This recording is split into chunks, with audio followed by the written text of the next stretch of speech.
Maritime law, also known as admiralty law, is a body of laws, conventions, and treaties that govern private maritime business and other nautical matters, such as shipping or offenses occurring on open water.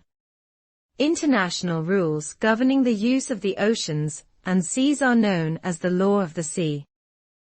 Maritime law governs private maritime questions, disputes, or offenses and other nautical matters.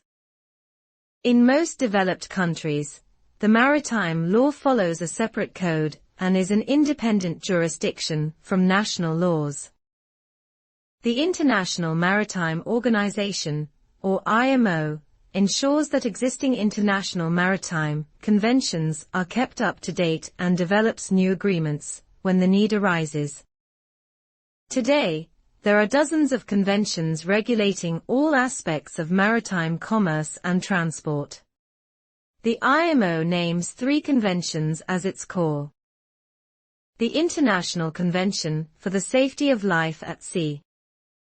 The International Convention for the Prevention of Pollution from Ships.